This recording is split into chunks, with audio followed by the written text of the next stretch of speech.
Hey everyone, it's Ben Hardy here, and in today's going to be reviewing the new Lexus UX. Before we get into this video, I want to give a huge shout out and thank you to the Larry Miller Lexus here in Murray, Utah for giving me some time with this UX. I'm going to include a link to their website in the description down below so you can check out what they have currently. And then on a side note, if you want to save time and money the next time you purchase a car, link to my car buying guide in the description down below. Let's get into it.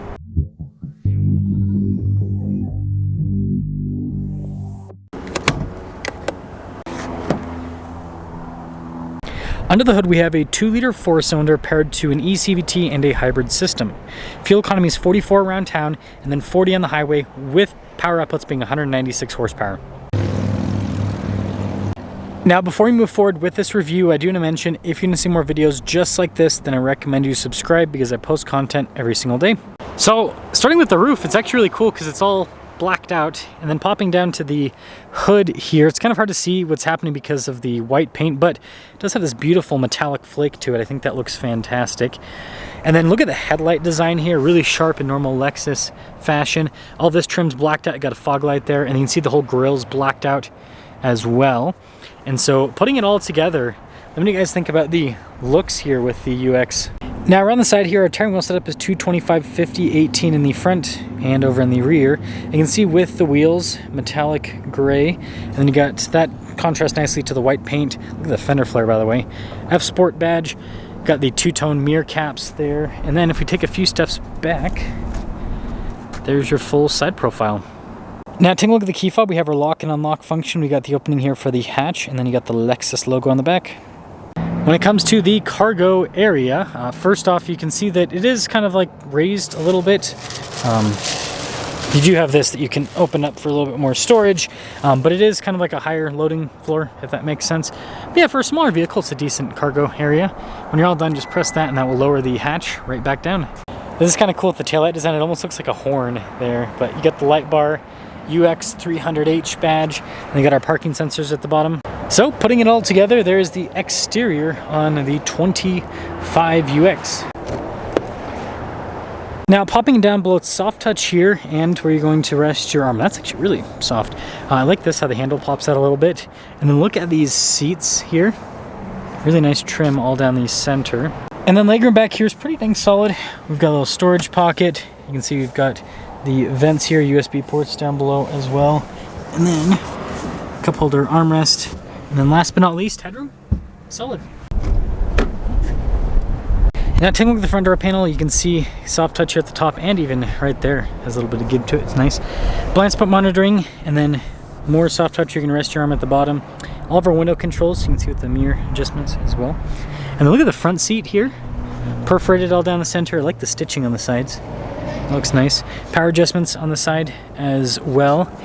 And then, yeah, pretty normal pedal look. And then the steering wheel is manually adjustable. And that's cool with the trim on the dash. I like that.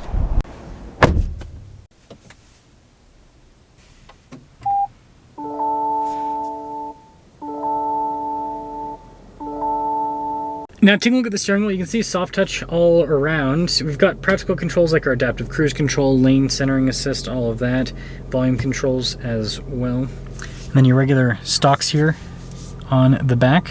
Got this for the stability control, and then you have your drive mode stock on the other side. Kind of looks like a snail a little bit. We do have a heads-up display too. And then digital gauge cluster here in the center. And this is cool when you change the drive modes, it'll kind of change how the gauge cluster appears. Now in reverse, we do have a backup camera with trajectory lines that turn with the steering wheel, and resolution's pretty solid. And then as for the rest of the infotainment system, it's Lexus's newer unit, responds quickly, it's easy to use, has a volume control that helps out. And then I want to mention this cool trim here that was on the other side of the dash. It's also all across there on the top. I just like the pattern on that.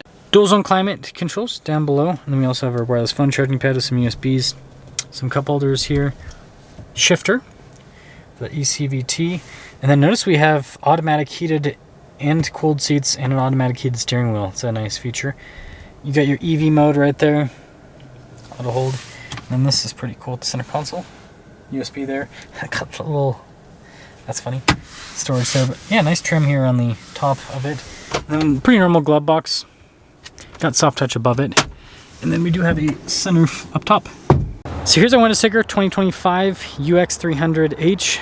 You can see all of the equipment here. There's your base MSRP. Here's your total MSRP, $45,950. And let's see how it drives.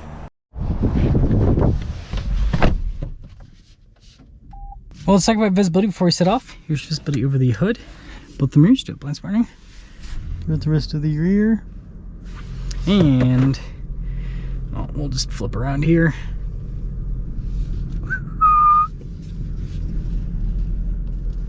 Pretty easy. Pretty easy. Camera's pretty nice. Man, for such a small car. Yeah, actually, no, the turning radius is pretty solid. It's better than I thought it was gonna be. Now, this has the new Prius powertrain. So the 2 liter right up from the 1.8 liter. That's where we get the extra power, but the fuel economy doesn't suffer at all, which I think is a pretty cool thing. Seats are comfortable in normal Lexus fashion. They do a really good job with the padding, the bolstering, and then just, yeah, the trim. They don't stretch it. So some automakers, this trim here, I don't know if you guys can see, but the trim you actually sit on, some automakers will stretch over the seat cushion so tight that you don't really get any benefit from the cushion. Whereas with this, it's not. So you still, like, it's got that nice padded feel where you kind of sink into it a little bit. It's nice. And now that we're actually getting up and moving,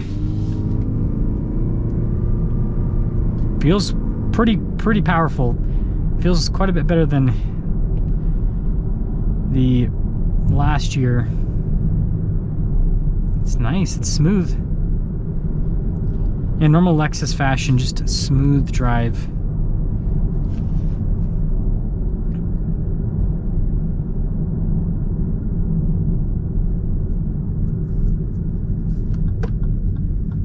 Yeah, it's actually really nice.